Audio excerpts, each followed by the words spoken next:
Mammy and Pappy had worked in the United States for almost 4 years before a small revolution in the Dominican Republic convinced them to become citizens in New York. The sisters complained about the less prosperous conditions in the United States and wanted to go home to the island. Then Carla met a pervert, the sisters were subjected to ethnic slurs at school, and Sandra tried a tampon. Because of these shocking and disgraceful events, the girls were then sent away to boarding schools to avoid these kinds of American problems. Their peers at school assumed the girls were rich and related to dictators because they were foreign students in expensive boarding schools. Their privilege seemed more mysterious and not as familiar as Hoover vacuum cleaners or Hanes pantyhose. The sisters enjoyed the freedom of living away from home by kissing boys and smoking cigarettes. They tried to keep their parents from suspecting that they were learning American vices, but they could not hide for long. The parents then decided that the girls would be sent back to the island for the summers to reconnect them to their extended families and Dominican culture. The sisters got in trouble with their mother for a small bag of marijuana that had fallen behind the bed. Sophia admitted to possession of the drugs and was punished with a year in the Dominican Republic rather than American boarding school. After 6 months, she had changed her appearance and wore her hair and makeup with the way Dominican women did. She had also started dating her uncle's illegitimate son, Manuel, who turned out to be bossy and possessive.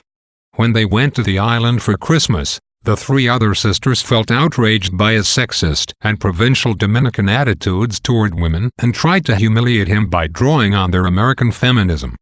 They ridiculed his ignorance of Mary Wollstonecraft while making fun of his macho insecurities. Manuel pressured Sophia to have sex, but she resisted because she could not access contraception while in the Dominican Republic without causing a family scandal. One night while out on the town, their cousin Mundin brought the 3 sisters to a sleazy motel to show them the dark side of Dominican morality. While there, innocently enjoying the scenery, they noticed Manuel's car. The 3 sisters were outraged that Sophia was sleeping with a man who refused to wear a condom, and they decided to get the 2 lovers into trouble. The 3 sisters insisted that Mundin take them home before Sophia and Manuel left the motel. This meant that the couple would be left without a chaperone, and the relatives would be outraged. Their mother decided that Sophia had to be sent back to the United States before her reputation was ruined. Sophia called her sisters traitors, but they insisted that she would get over her anger and fears. Just as Yolanda has difficulties dating American men in the United States, Sophia has trouble maintaining a romantic relationship with a Dominican man in her home country.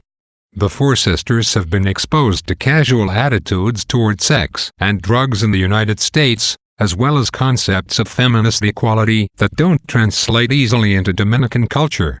The girls bounce between the taboos of each culture as their parents try to strike a balance and find a place for the sisters where their cultural and family roots can be supported and celebrated. The sisters have a problem with their parents sending them to the Dominican Republic because they have become so Americanized that they cannot understand or tolerate the sexual double standards that remain in more pronounced ways on the island. Sophia had spent 6 months trying to adapt to her new environment and reconnect to a culture and language that she had left behind as a very young child. Her romantic involvement with a first cousin who is illegitimate satisfies her American desire to shock and scandalize her provincial and closed-minded relatives. Yet at the same time, she wants to fit into Dominican culture and be appreciated by Manuel, so she tolerates his badgering comments about her clothes and behavior. She submits to his obsessively possessive nature in order to reintegrate herself into traditional Dominican gender roles.